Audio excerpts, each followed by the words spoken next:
जब भी हम इनकम टैक्स के रूल्स एंड रेगुलेशंस की बात करते हैं तो टैक्स ऑडिट का कॉन्सेप्ट जरूर आता है, स्पेशली बिजनेसमैन के लिए।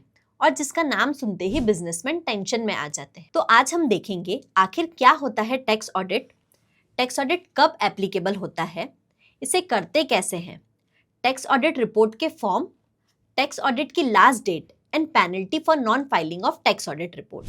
तो लेट्स गेट स्टार्टेड। मैं सिर्फ एक डिस्क्लेमर देना चाहती हूँ, इस वीडियो में मैं जब भी टैक्स ऑडिट बोलूंगी it refers to income tax audit only. Tax audit tax payer के फाइनेंशियल स्टेटमेंट का एग्जामिनेशन एंड रिव्यू है to ensure that tax payer ने जो इनकम और एक्सपेंसेस रिपोर्ट करे हैं वो करेक्ट है एंड कंसिस्टेंट है with the tax laws. Essentially tax audit एक इंस्ट्रूमेंट है जो इंश्योर करता है कि tax payer has complied with the tax norms and the financial position of the tax payer is transparent and correct. Tax audit कब applicable होता है?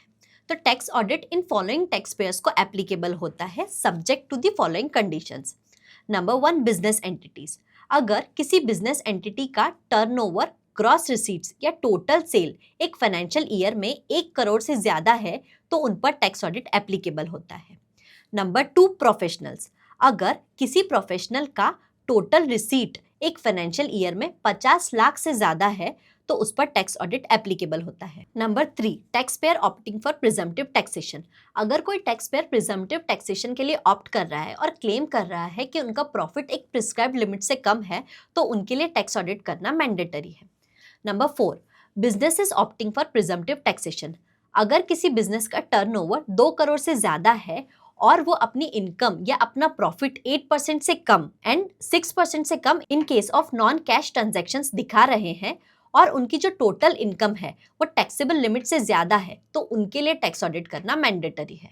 तो वैसे तो टैक्स ऑडिट करना एक स्किल्ड टास्क है और एक कॉम्प्लिकेटेड प्रोसेस है जो एक्सक्लूसिवली चार्टर्ड अकाउंटेंट्स परफॉर्म करते हैं। But here we can discuss this step to gain the understanding of the process. तो सबसे पहले tax payer needs to appoint a chartered accountant. Tax payer को सबसे पहले एक सीए अपॉइंट करना पड़ता है who holds a valid certificate of practice. Number 2, tax payer को डॉक्यूमेंट्स और books of accounts chartered accountant को देने पड़ते हैं। टैक्स पेयर इंश्योर करता है कि सारे फाइनेंशियल स्टेटमेंट्स, बिल्स, इनवॉइसेस और रिलेटेड डॉक्यूमेंट्स चार्टर्ड अकाउंटेंट को प्रोवाइड कर रहा है। कितनी बार टैक्स पेयर को balance sheet, P&L and other information भी चार्टर्ड अकाउंटेंट को देनी पड़ती है। आप सिंपली डैशबोर्ड में जाएंगे, यहाँ पर आप अकाउंटिंग में जाके अकाउंटिंग रिपोर्ट्स पर क्लिक करेंगे। अकाउंटिंग रिपोर्ट्स में क्लिक करने के बाद आप एक्सट्रीम डाउन जाएंगे, यहाँ पर आपको एडवांस अकाउंटिंग रिपोर्ट्स में trial balance, balance sheet, income statement, profit loss and day book report जैसे अकाउंटिंग रिपोर्ट्स देखने को मिलेगी जो आपके ऑडिट डॉक्यूमेंटेशन का एक इम्पॉर्टेंट टास्क हो सकता है। तो यहाँ से जो भी रिपोर्ट आपका चार्टर्ड अकाउंटेंट मांग रहा है आप इजीली डाउनलोड कर सकते हैं।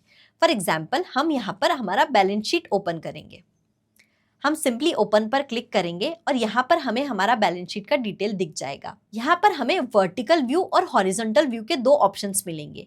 अगर हमें हॉरिजॉन्टल व्यू में बैलेंस शीट चाहिए तो हम सिंपली हॉरिजॉन्टल व्यू में क्लिक करेंगे और हम हमारा बैलेंस शीट देख सकते हैं यहाँ पर। अगर हमें डिटेल्स चाहिए तो हम सिंपली हमारे रिस्पेक्टिव हेड पर जाकर उसे एक्सपांड कर देंगे।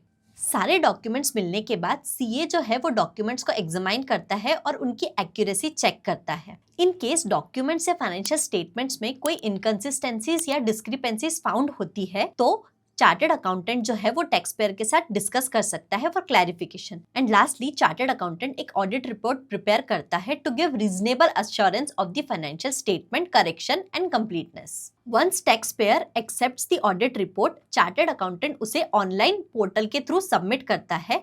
सबमिट करने के बाद टैक्स पेयर को वो ऑडिट रिपोर्ट को एक्सेप्ट करना पड़ता है। इसी तरह से टैक्स ऑडिट की पूरी प्रोसेस कंप्लीट होती है। In India generally tax audit report के 2 फॉर्म्स होते हैं, फॉर्म 3CA 3CB और फॉर्म 3CD। फॉर्म 3CA उन टैक्स पेयर्स के लिए होता है जिनकी बुक्स इनकम टैक्स के अलावा किसी और एक्ट में भी ऑडिट हो रही है। वहीं फॉर्म 3CB उन टैक्स पेयर्स के लिए होता है जिनकी बुक्स सिर्फ इनकम टैक्स एक्ट में ऑडिट हो रही है। फॉर्म 3CA और फॉर्म 3CB फॉर्म 3CD के साथ अटैच होते हैं।